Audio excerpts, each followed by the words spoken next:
শুভ সোমবারের দুপুরবেলা আমার গল্প কবিতা পাঠের আসরে সকলকে স্বাগত জানাই। আজ যাদের জন্মদিন তাদের অনেক অনেক শুভেচ্ছা, ভালোবাসা, দীর্ঘায়ু কামনা করি।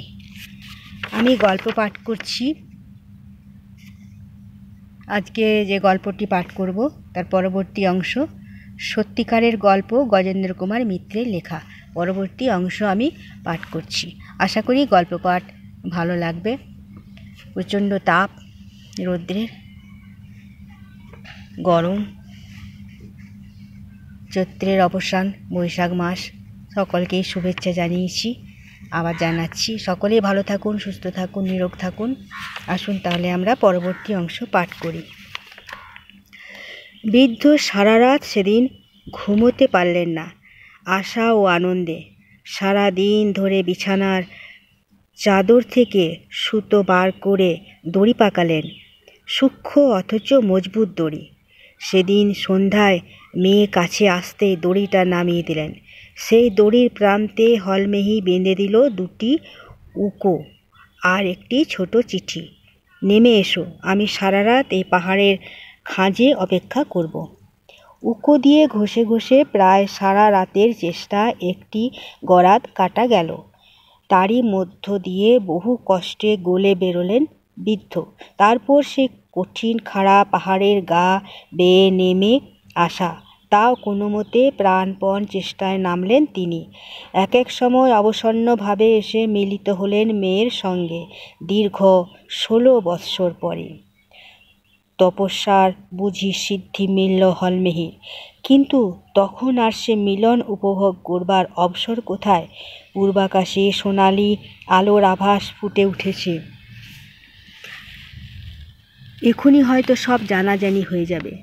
দুজনে নেমে পড়লেন জলে, সাঁতার কাটতে শুরু করলেন। কিন্তু বৃদ্ধ সেনাপতি দীর্ঘকাল কারাবাসে ব্যায়ামের অভ্যাস হারিয়েছেন, দুর্বল হয়ে পড়েছে দেহ।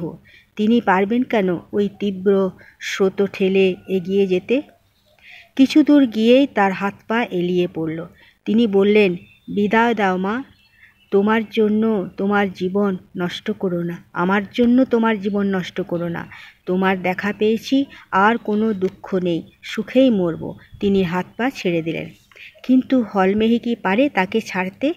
এই জন্যই কি যে এই দীর্ঘকাল তপস্যা এমনি অসহায় মৃত্যুর মধ্যে ছেড়ে দিয়ে যাবে বলে? সে প্রাণপণে তার বাবার অনড় দেহটাকে টেনে নিয়ে চলল। প্রবল স্রোত পাহাড়ে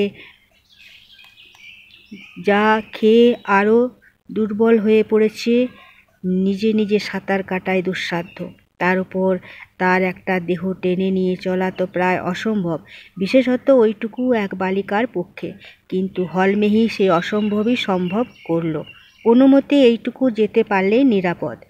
ও পারে তার মনিবের থাকবার কথা ঘোড়া নিয়ে, পারবে না এইটুকু যেতে? হে ভগবান, এটুকু এলো আসতে পারলে কোনো মতে, প্রাণপণে, শুধু মনের জোরে। কিন্তু এপারের কাছাকাছি আসতেই তাদের যারা টেনে তুললে তারা ওর মনিবের লোক নয়, সরকারি পুলিশ। ইতিমধ্যেই ওদের পালাবার খবর পৌঁছেছিল কর্তাদের কানে। তাদের লোক নিঃশব্দে এসে ওঁত পেতে বসেছিল। হলমেহির মনিবকেও ধরেছে তারা। এখন এদের ধরে চালান করলে সোজা বসরায় সুবেদারের কাছে। তিনি হুকুম করলেন মৃত্যু। বাপ মেয়ে দুজনকারই হলমেহির তাতে দুঃখ নেই। বাবার দেখা পেয়েছে সে, আর একসঙ্গেই মরেছে তো ভয় কি? সুদুঃসর এই তপস্যা কোনো কাজেই লাগলো না শেষ পর্যন্ত। কিন্তু পিতৃভক্তির ইতিহাসে আরেকটি নাম স্বর্ণাক্ষরে যোজিত হলো মাত্র। ধন্যবাদ বন্ধুরা। কেমন গল্প লাগলো তোমাদের?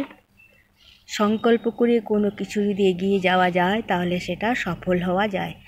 মেয়ের সাথে বাবার মিলন ঘটল, এটাই তার সফল। কিন্তু ভাগ্য সাথ দিল না। অনেক অনেক ধন্যবাদ। সকলেই ভালো থাকুন, সুস্থ থাকুন, নিরোগ থাকুন, আনন্দে থাকুন। আর গরমে সবাই সাবধানে থাকবেন, বেশি করে জল খাবেন, রৌদ্রে প্রয়োজন না হলে বেরোবেন না। বাচ্চাদেরও সাবধানে রাখতে হবে। অনেক অনেক ধন্যবাদ। ভালো থাকুন, সুস্থ থাকুন, নিরোগ থাকুন।